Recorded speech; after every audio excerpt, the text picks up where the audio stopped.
وتدخل على الصفحة. أنا دلوقتي البطارية طب ما تخرج كده خش كملي بس.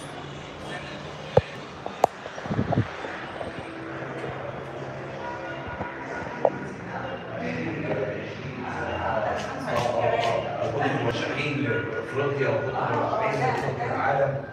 اول ما عملوا اروح اصطدم. بس بيني وما بينك كده الكلام الجميل اللي قاله الكابتن محمود صلاح ده ان انت يعني زهره البيت بقى ترد عليه تقولي له هو بروح برضه على دماغي من فوق. اب ماشي ورا اولاده بيدفعهم. ما يقولش لا ماشي وراهم الرياضه بيدفعهم. الحمد لله. انت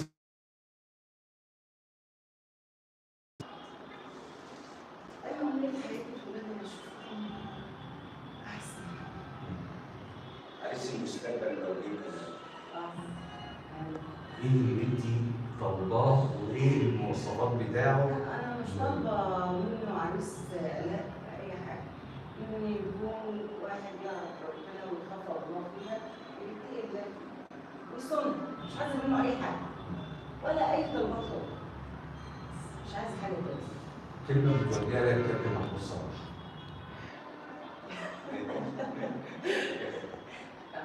محمود صلاح ده على دماغي من فوق. كلمه بتوجهها لمحمد محمود صلاح.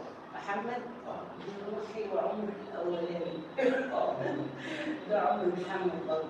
اخر العنقود ده الاء. اخر العنقود الاء. البنت اللي هي قشت بقى. هو بقول لك الولد بيقش لكن البنت اللي جت في الاخر هي اللي قشت بقى. الحمد لله. تقولي لها ايه بقى؟ يا حبيبتي الله. ربنا يخليكم لبعض. انت تقولي لماما ايه؟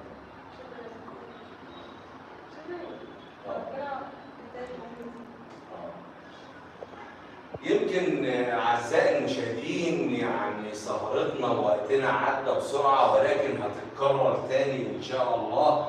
ويمكن زي ما قلت لكم فريق العمل لما فكرنا نعمل سهره في وسط الاسبوع نسميها سهره مع بطل او سهره مع نجم، هو البطل نجم واحد، ففكرنا ان احنا نبدا بآلاء محمود صلاح لان آلاء مثال حسن لكل الآنسات وكل الفتيات اللي في عمرها بالفعل. ان آلاء متفوقه دراسيا. انتوا عارفين معنى امتحان ثانويه عامه، تمتحن ثانويه عامه وتطلع على المعسكر جري وتذاكر وهي في المواصلات. عارفين معنى ان آلاء تنجح وتخش كليه تربيه رياضيه وتعاشر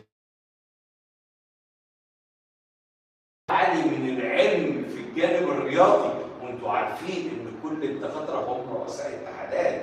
انتوا عارفين زي يعني الدكتور مجدي ابو فريخه رئيس اتحاد كره السله وغيره وغيره وغيره، ومدربين يبقوا مدربين مصر او المنتخبات القوميه. فآلاء اتحطت في مكانه مرموقه رياضيا بالفعل. كل التوفيق لآلاء محمود صلاح. شرفتيني يا آلاء ونورتيني وان شاء الله يعني السهرات قادمه.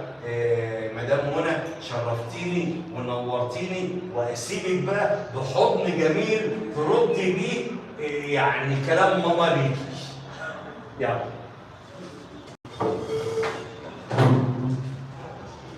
عاوز اشوف بقى بنت حبيبه امها بقى وقالوا لها ايه؟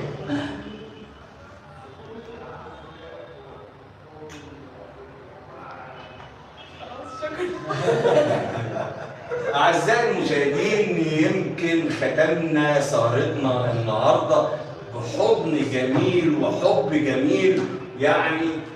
يعني مش عاوز اقول لكم قد ايه الام لما تبقى بطله. انا برفع القبعه للكابتن منى حسن والده آلاء محمود صلاح. ايضا بحيي الكابتن محمود صلاح على شعوره الطيب اتجاه اسرته وزوجته. تقبلوا تحيات فريق العمل: عبد النبي النادي، خالد حسان، محمد وهبه، رجاء حسن. كل الشكر والتقدير لحضراتكم. انتظرونا يوم الخميس وسهرة رياضية جديدة مع بطل ونجم جديد ولكن في مختلف الألعاب وليس كرة القدم. والسلام عليكم ورحمة الله وبركاته.